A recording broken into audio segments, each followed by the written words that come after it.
Welcome to the intersection of technology, cybersecurity, and society. Welcome to ITSP Magazine. You're listening to a new Securing Bridges podcast. You're about to join Alyssa Miller as she sits down with senior and executive security leaders to share stories of success and failure while working across business teams. It's time to build and secure the bridge to the business. Knowledge is power, now more than ever.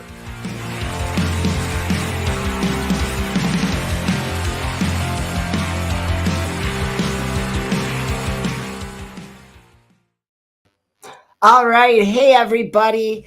Alyssa Miller. I'm here, and it's another episode of Securing Bridges. Now, you might be looking at the screen and noticing things seem a little different this week. If you didn't see on social media, we're going to do a little bit different take today. I'll try to pretend like this was fully intentional. Some of it was, but, I also kind of goofed up. But in any event, I don't have a guest here with me today, as you'll notice. We're doing this solo. But the timing worked out really well because people have been asking me for a while, hey, Alyssa, how's your new job going? For those of you that don't know, I started a new role a couple months ago as a Chief Information Security Officer. Now, this is my first time in that role. And literally yesterday was my 90-day mark. So, a lot of times you enter a new role and we talk about that 30, 60, 90-day plan. And 90 days is kind of like, all right, you've had your chance to kind of absorb everything. Now it's time to really start digging in and doing the hard work. Well, I thought it might make a lot of sense because people have kind of asked me, okay, you're 90 days into this. How is it? I thought it'd be kind of an interesting episode to share that. And since things worked out this week anyway, that,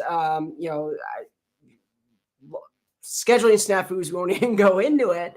Here we are. I don't have a guest, so it's a perfect opportunity at the right time, the perfect timing for me to kind of open things up and share with you a little bit what I've learned in this role. Because again, this is my first time as a Chief Information Security Officer. I've had a pretty exciting career, but this is all new. And it was, of course, a little daunting on the way in and a little bit of imposter syndrome too. So I don't have a guest today. We'll have guests back next week and we'll be right back to normal. But this week we're diving in. The other thing we're going to do with this then is this isn't Ask Me Anything. So throughout the show, feel free, if you're watching on YouTube or you're watching on Facebook, pop your questions into the chat. Kind of like to keep them cybersecurity related. They don't necessarily have to be about the first 90 days as a CISO, but I'm happy to do that too. But yeah, send me your questions. Or the other way you could do it is tag me on Twitter. I'll be watching the Twitter feed as well to make sure that if anybody's got a question, if for some reason you can't get it into the chat, shoot it to me on Twitter and I'll answer your questions to the best of my ability right here live. So without further ado, let's kind of dive in. And first of all, I kind of just want to share a little backstory with you. Some of you are probably already familiar. I know I've shared it in other places, kind of my origin story. So I'm not going to get too deep into that. But, for many of you, hey, I started off as a hacker. I was a hacker as a child, bought my first computer when I was 12, accidentally fell into tech after pre-med didn't work out. And even at that point, wasn't in security until about 9 years later. Working in financial services, I joined the security test team for the company that I was previously working for as a programmer. I moved into their security team on their security test team. And got introduced to management pretty much about that point. It was about a year in, I think, that I officially was given a manager or leadership role within that team. And that just sort of grew. The company grew from 5,000 to 50,000 people. And I ended up, before I left, I owned, a big chunk of that. I owned the security testing and vulnerability management all together.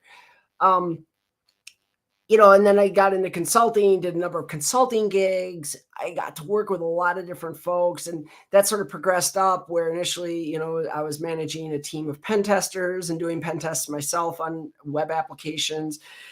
That grew into more strategic focus around secure SDLC until finally I was leading a practice that was focused on application security programs. And so now I'm having conversations at board levels and executive levels. And, that progressed and progressed. I worked for a couple different consulting companies. I then worked for a vendor for a short time, as some of you are aware. And then I landed my first executive role as the BISO at a large Wall Street firm. So getting closer to that CISO title, right? And was able to bring a lot of those lessons I learned from working with other companies, Fortune 200s, on big security programs, talking to their boards, talking with their executives.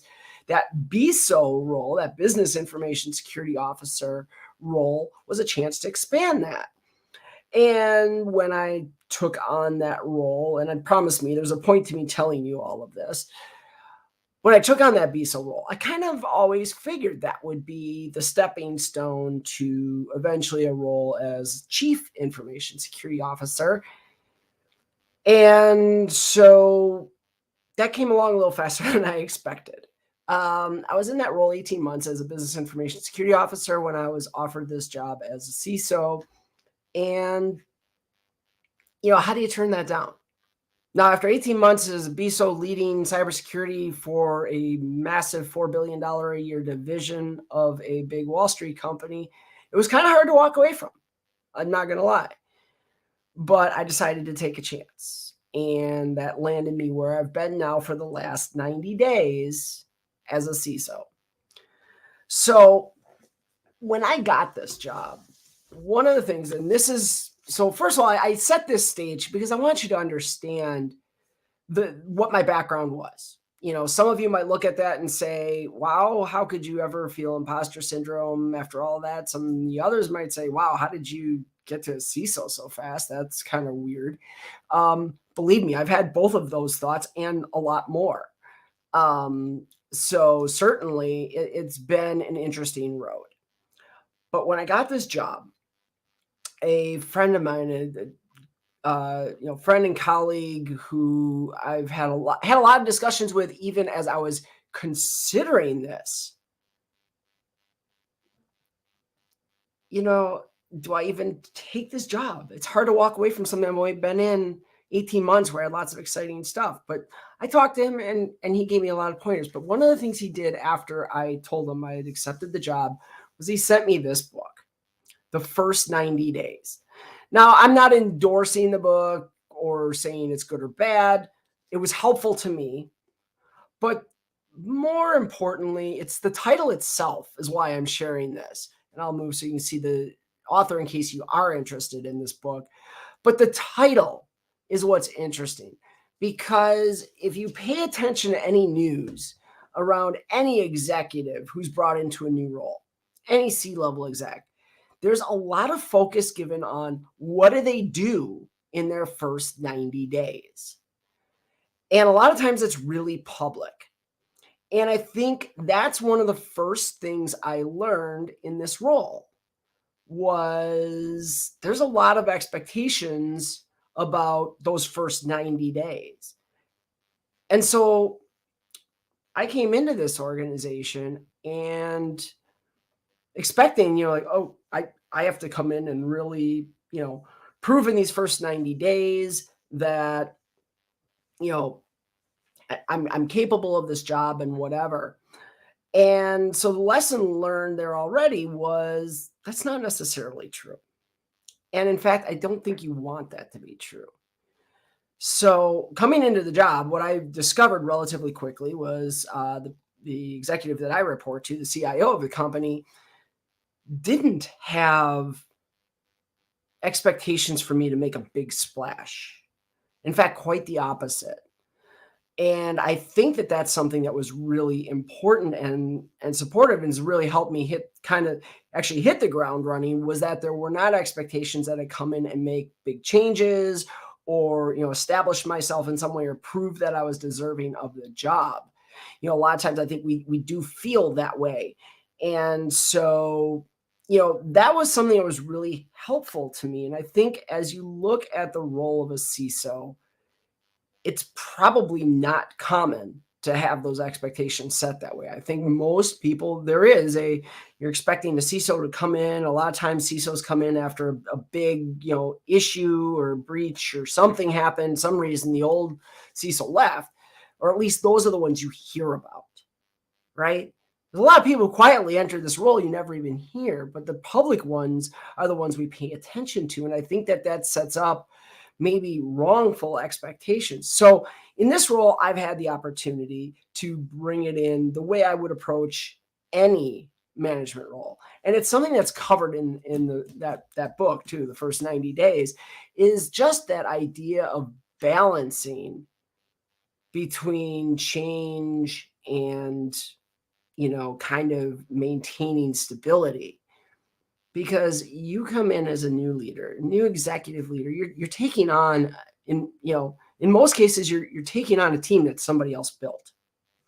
And, hopefully through the interview process, as I did, you've had the opportunity to talk to that team and to really see what they're made of and understand who they were. And I know for me, walking into this role, that was actually one of the selling points, was that I had a strong team in place. Now, I love team building. And by team building, I mean, coming into a situation where there's a lot of work that needs to be done from just constructing a team and recruiting and all that. I like doing that. I've done it a lot of times in my career, but it was actually really nice in this case to be able to evaluate the team, look at the team and say, you know what, this team is really strong. There's a lot of really good resources here. And so I think, as I look at this, it's been really helpful to have that, and then not come in with that as like an immediate item that had to be addressed. So I want to backtrack now a little bit.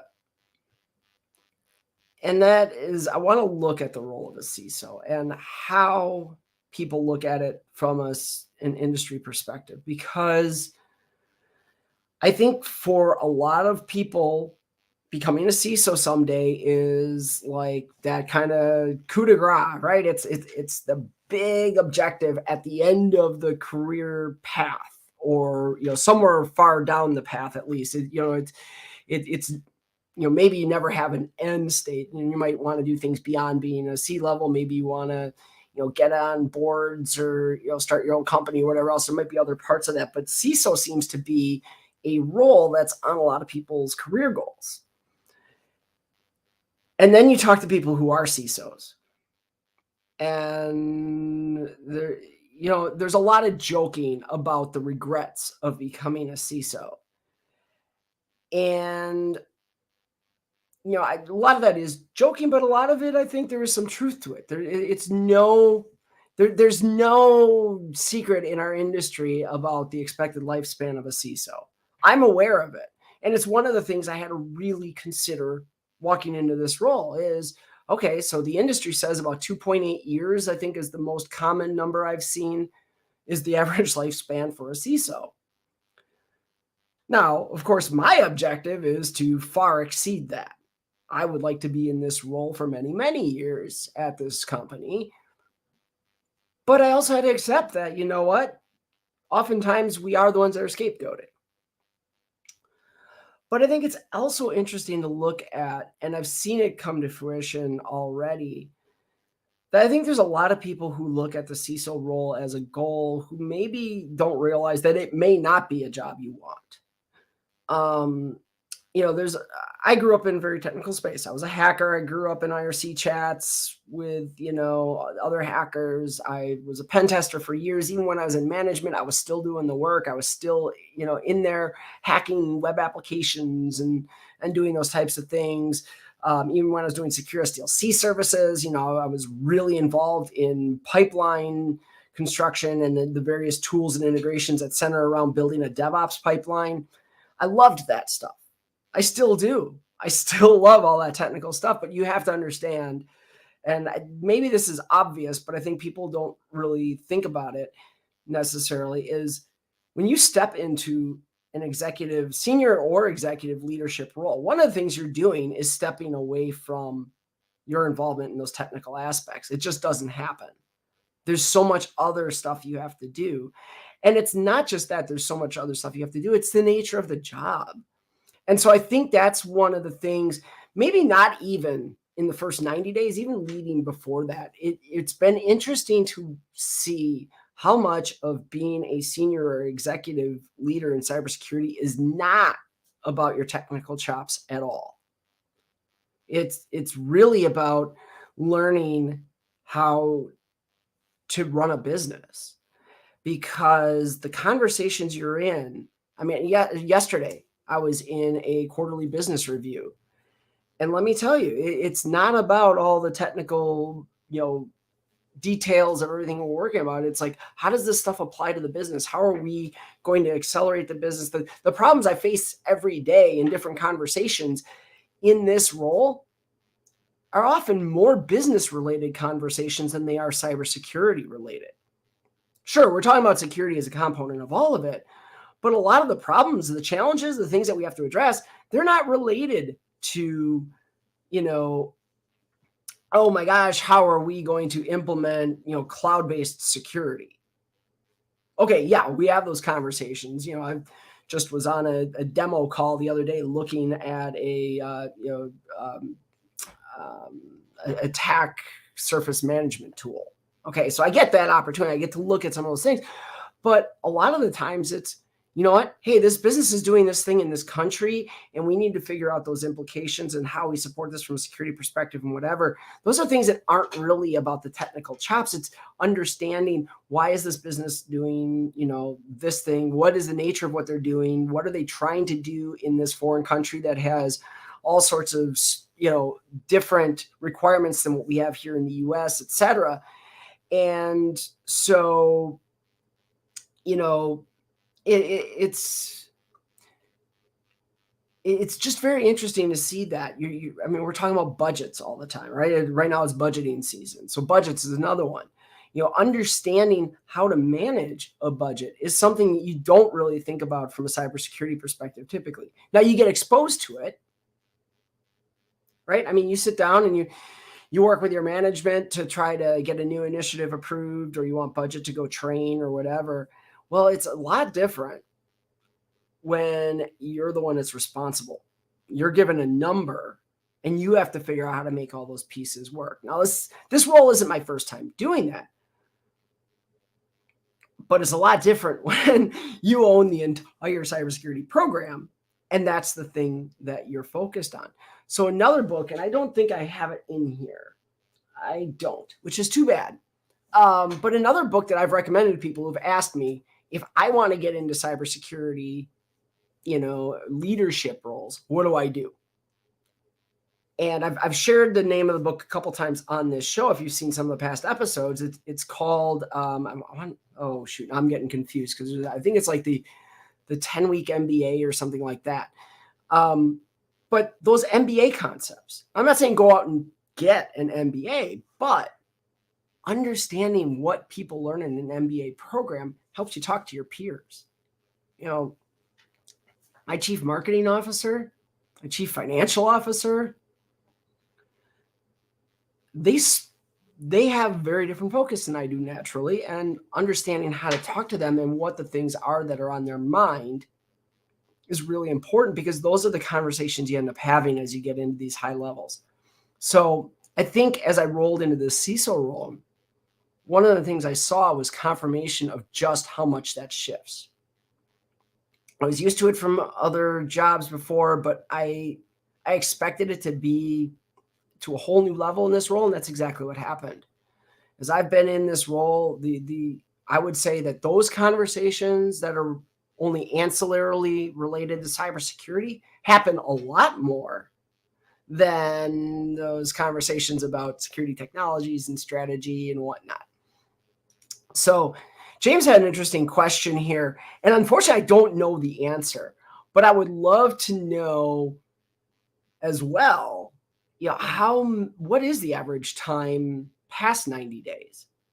How many people drop out early versus, so I guess it would almost be more of like, what's that distribution? If we say the average is 2.8 years, I would love to know that distribution. Are there things, how skewed is that one way or the other? It'd be interesting to know because, are there people who get into this job and are like, nope, not for me, I'm out? Are there people who get into this job and, they're not, they real, they feel good with it, but maybe their leadership is like, oh yeah, you're not the right one. Thankfully, I'm here 90 days in and I'm pretty comfortable. I think my leadership is comfortable with me. But it would be interesting. It would be an interesting study to see. So if anybody's heard of a study around that, I would love to hear more about it and share it with James too, please. So let's talk about some other things, really specifically to the first 90 days that I learned. I've worked in a variety of industries, a lot of financial services, but a lot of different industries. I've also worked in a variety of different sized companies, from 50-person company to a 800-person company, or actually two that were about that sized, 1,500. So now we're kind of small to mid-level. I worked for a company that was 5,000 to 6,000 people strong. But then I also worked with companies that were 25, 35, 250,000 people strong. And yet, walking into the role I'm in now, the company I work for now is about 6,000, 7,000 people. It's amazing to me. What really took me back in the first 90 days was seeing just how different the culture can be from, different organizations of even the same size. So, and you can debate whether it's industry related or whatever, but each industry, each company has its own personality. And the reason that's important is when you're in that first 90 days, the tricks you learned working at your last job may not work in your current job. And definitely, I should say tricks, but the different skills that you leverage, the different communication styles you leverage, whatever. I went from a very conservative company, Wall Street, okay? Big Wall Street company, very old school, very conservative, massive organization, to a company in the legal industry, which is, as you imagine, also very conservative. And yet, the way that I functioned and communicated in that previous company did not work well here. So I'm sharing you some of the lumps, right? Like I've already had to get used to the fact that being a quote unquote conservative company or traditional company, or however you want to term that, I think you understand what I'm getting at, though. The connotation there doesn't necessarily mean that they communicate in the same way. Like that's a really broad categorization that doesn't really mean a whole lot. And so it's been very interesting and a learning process for me, seeing that, all right, how I used to communicate in this company doesn't work at all. And to that end too, it's also really interesting to understand how different, and this might seem obvious, but how different things like budgeting and whatever can be in a big company versus a really, really big company. So coming from a really big company, I consider 25,000 really big. 250,000 would be massive in my book, but from 25 to 6,000 or 7,000 for a lot of people is a big, big company. And yet the differences in how they function and communicate is fascinating, because budgeting, everything else happens in a very different way. I'm used to budgeting and managing P&Ls in fairly large companies. But yet when I walked into this company, it was a whole different ballgame. It was a very different process, which just underscores the fact that there's no one way to run a business, no one way to be successful in business. And so as CISOs, we have to be able to adapt as well. The same way you would expect the CEOs to have their own style, the CFO to have their own style. You as a CISO have to have your style, but you have to be able to adapt it to the organization you're in. And no matter how well you think you understand the organization on the front end, until you're in the mix and dealing with it, you don't necessarily know how that's going to work. I came into this role feeling like I had, a pretty good understanding of the company and how they would function. And I got here and it was completely different. I did everything I could in that interview process to understand it, but it was new and different. And it was honestly not akin to any of my most recent employers. It was actually more akin to an organization that I worked with closer to the beginning of my career. And so I still have some tools. I will tell you that the experience of having been a consultant, having worked with so many different companies, definitely is something that prepared me for this role. So for those of you out there that are really like considering the idea of pursuing maybe an executive level role, I would say, that if you have room in your career path to do some consulting work, I think it is a great opportunity. Certainly, if you go and you work for one of the big fours, a lot of times that can be a really useful thing to have on your resume too. But that's not even what I'm talking about. I think just that ability of being in a situation where you're counted on to be an advisor is actually really akin to what you see as an executive leader, because I'm asked on a daily basis to make decisions, to decide the path for this company. And having seen, having had the ability, first of all, to try and, and make recommendations in other organizations. I shouldn't say try, that sounds bad, like they were experimental.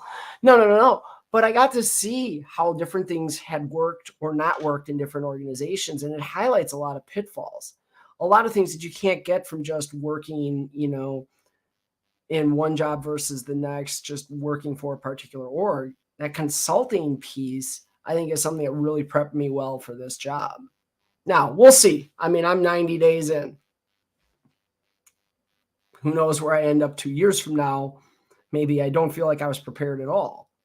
Or maybe I'm looking at this and I'm saying, yeah, I was really successful so far and, things are going great. We'll see. But that brings me to my next topic. The level of imposter syndrome. I was not prepared for just how out of place I would feel walking in. And to the credit of everybody in my org, first of all, everybody in my organization, from my team to my leadership, especially my direct CIO I report directly to, very, very supportive and very, affirming of their confidence in my ability to do the job. The only one who wasn't confident in my ability to do this job is me. And you would think, well, like I mentioned before, okay, BISO, hey, like you knew this was going to be the next step, girl. What the hell? And yet, I wasn't sure. And what it really highlighted for me is the amount that uncertainty plays a role in generating imposter syndrome. So imposter syndrome, I'm starting to realize more and more, especially from having worked this job, a lot of that just comes from I don't know if I can do it. I don't know if I can do that job. It's that uncertainty. I don't know what to expect, so I feel like I'm unqualified. And what you start to realize, and I learned this talking with mentors of my own, people who had been through this themselves, is that, what? Nobody walks into their first CISO gig knowing what to expect because you've never been one before.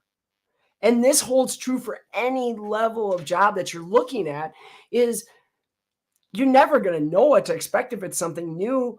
And so that feeling of imposter syndrome, where you don't feel like you belong, is just you feeling like you don't know what to expect in a lot of cases. And it's feeling like you should know everything if you're going to take on this role, but you don't. And so you start to feel like maybe you're not qualified. Maybe you're faking it. Maybe they made a mistake hiring you.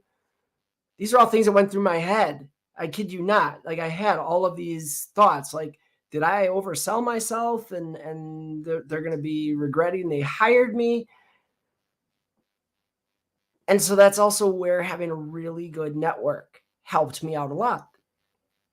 I have some great mentors who helped me through that process, who were like, look at everything you've done. Look at all it, look at your accomplishments. Of course you're ready for this job. I had a colleague, a CISO friend, who sat there and told me that like she felt I was more qualified to do this job than she was. And she'd been in this job in her own role as a CISO for some time. That to me, the power of that, I would say to anybody, if you're considering this, start working on building those relationships now. If you're considering moving into a CISO role someday, start finding other people who've been in that role. Connect with them. Leverage their experiences. Find out what worked and what didn't for them and how they felt.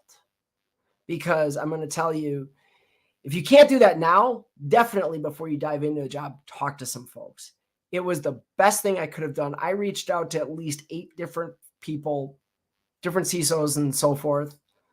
Some amazing people I'm absolutely honored to have in my court working with me and helping me through some of this. My Ring Zero group in particular, that's that group of most trusted folks.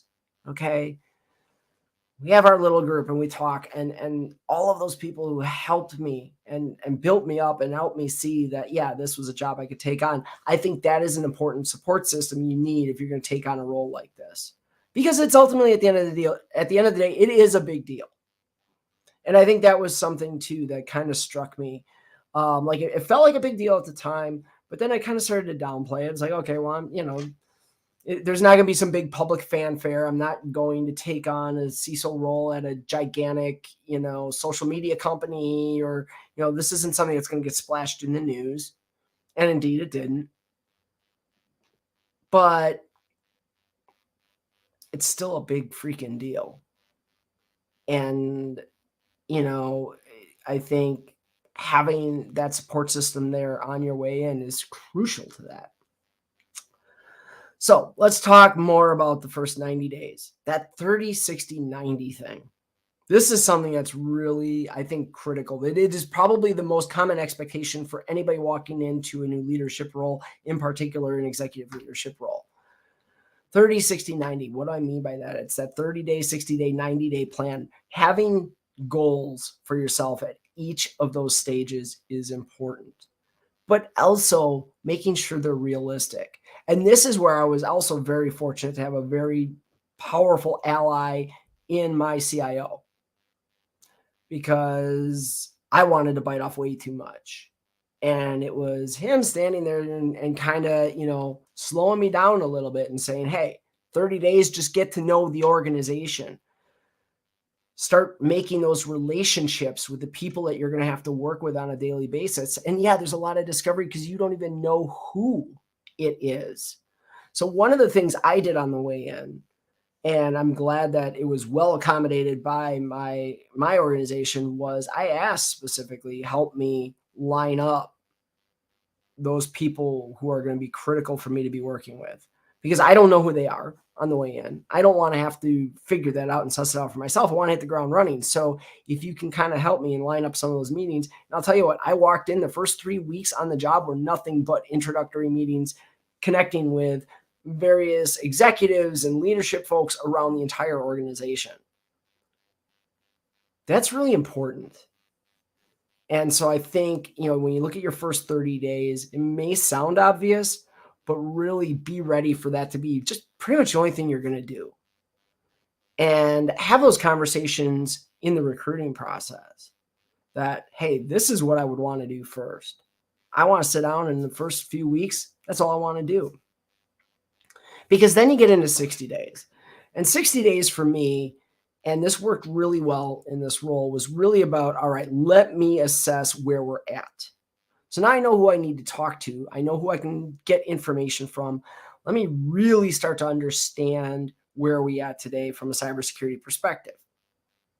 You may be walking in an organization, like say a large financials, who has a huge program already in place, and maybe your role is just going to be more of, continue to support that role and continue to support that program and continue to grow it.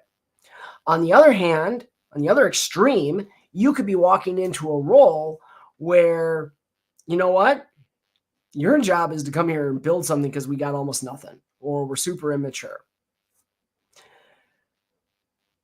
Or you might be somewhere in the middle, which is kind of where I find myself right now, right? Like I wouldn't say that it's an industry top, industry leading, I don't know, whatever top tier program at this point yet. There's goals. Everybody should have goals for improving maturity, and certainly we do. But at the same time, we've got a really impressive program. And so I had a lot of things that were laid out for me that I was able to take, understand, and build upon. And what it showed me was my job was going to be really about optimizing this program and, making it stronger, taking the lessons I learned from working on both sides of that spectrum, working with organizations who had very immature programs and working with hugely mature programs in large financial institutions, and bring both of that to bear into a scenario where now my focus was going to be, all right, how do I take us from this really impressive maturity level that I feel like we're at now to an even more mature level?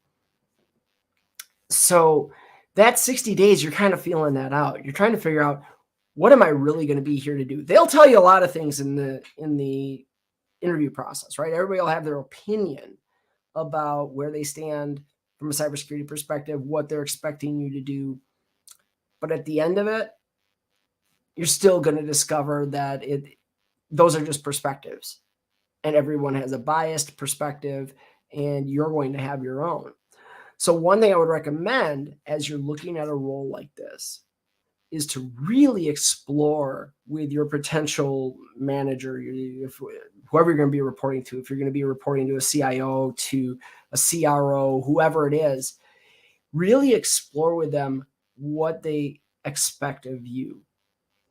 Because in most cases, you're walking into somebody else's program. There was a former CISO in place who started building something, and they probably had, hopefully they had, a strategic plan in place that you're inheriting. And what you're looking for is to discover how much flexibility you have.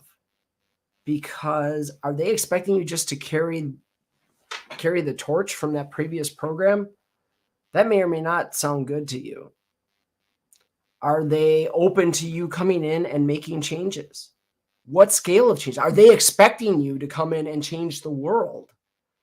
Because all of that's going to impact, think about that. Do you really want to walk into an organization where you're expected to change everything? Maybe. But how is that going to work in the organization? Back to that balance again. And I think you need to be aware of that. And those are going to be factors. For me, I'm really happy that the CIO that I report to has a very balanced approach to that, and empowered me early on to say, hey, it's your program now. You do what you need to do to make it what you feel it needs to be for us to be in a better position moving forward. Because that's what you're there to do. You're there to put them in a better position tomorrow than where you found it today. That's the job of every CISO. So I think that's, exploring that early in the search process is very good and very important. So I learned the importance of that positively because I am empowered and I do have that support. So the 90 days, now you're talking about, okay, where are we headed? All right, so I understand where we are. I understand what my role here is going to be. Here's how I'm going to achieve it. And by the end of your 90 days, you got to come with a strategic plan. You got to have something. And people have heard me pontificate about roadmaps. I think this is where you have to have a roadmap. You've got to have something that says not just what you want to do, but why and how. Here's how I'm going to take us from maturity level X to maturity level Y using this initiative, and then that feeds into this next initiative, which feeds into this next initiative that helps us accomplish that. And you break that down you're going to have to break that down. into various areas that you're focused on. Now, how do you get to those various areas? Top risks. Top risks is something every CISO should be talking about. What are the 3 or 4, maybe 5 threats that concern me most? What do I feel like are the biggest risks to this organization? And then you build your program to link back to that, right? And so that's where risk management becomes an important discussion for CISOs. It is not the thing we're there to do. We are not risk management. You've heard me say that on this show before. But what you are there to do is identify, hey, these are the things, this is where I think we have to be most focused on, and then build the roadmap around those 3, 4, or 5 things. Don't go any bigger than that. If you've got a laundry list of risks sitting on a slide somewhere that you're saying are your top risks, how do you build a program for that? Unless you've got hundreds and hundreds of people on your team, that's just not realistic. And even then, it's probably not realistic because there's no way to coordinate all that. So I learned as well how effective that can be, just boiling down to 3 or 4 top risks. So, other things to be aware of, things I've learned, there's still a lot of expectation out there that of some end state that, at some point will be fully secure and, we won't have to be afraid anymore. We don't have to be afraid. We just need to be confident and competent. But we also have to understand that we're always going to be working on this, and the importance of putting that message out there early and often with your executive teams, with your board. That's a critical thing for a CISO. The biggest thing I have learned through both being a BISO, but now in the first 90 days as a CISO, the most important thing I think I wanted to come out of 90 days with, and I think I've achieved it based on some feedback. And I think that this is probably the most important tool. If you have one goal for your first 90 days as a CISO, you want, after 90 days, for the rest of your executive leadership team and your board, if you get a chance to meet with them in those first 90 days, to be confident in you. Doesn't mean you have to come and make a splash. Doesn't mean you have to come in and change the world. In fact, I think you're more effective coming in, not trying to change the world. Balance that approach. Take what was given to you. Figure out how you're going to improve it. But give them the confidence that they're in good hands. And that comes from having that good strategic plan, working through and laying it out that, hey, here you go. Here's what I see today. I do actually understand the business. Here's the people I've talked with. We've got really good relationships now. Here's where I want to take this from here. And here's why, because after understanding the entire business, these are the risks that worry me the most. You can do that in the first 90 days and get that confidence, make them start to feel like, all right, we've got somebody who's, rolled up their sleeves, come in and is ready to do the work, and they can do it well. They speak well to it. That's where you want to be 90 days in. That's your goal. Now, where do I go from here? Where do you go after 90 days? Well, now it's time to execute, right? Now you're on it. You're on the clock. You gave them something. You've got them confident that you can do it. Now you need to prove to them that their confidence isn't misplaced. So as I look out, over the rest of this year and onward into 2023, that's my focus as a CISO. I've got to execute on the things I said I was going to do so that at the end of the day, it's what's best for the organization. I'm confident in that. And it's what's going to show them that they spent their money and their recruiting dollars in the right place when they picked me up. So I'm out of time already.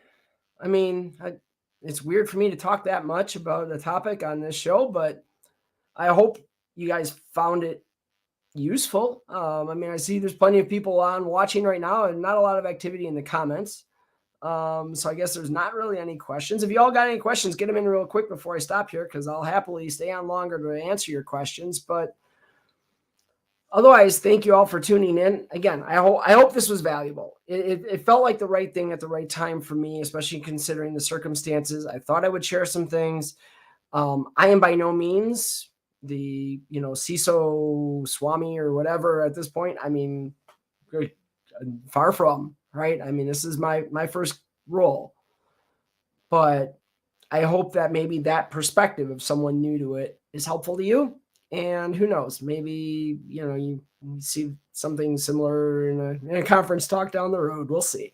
But in any event, be right back here next week. We'll have another great guest. Appreciate you all tuning in, and we'll see you next time right here on Securing Bridges. Until then, take care of yourselves, take care of each other, and, keep doing the good things. Bye-bye, everyone.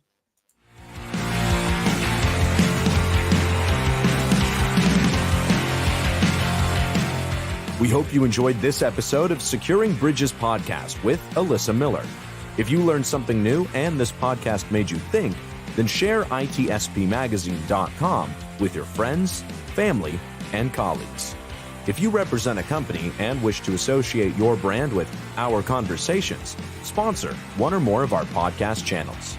We hope you will come back for more stories and follow us on our journey. You can always find us at the intersection of technology, cybersecurity, and society.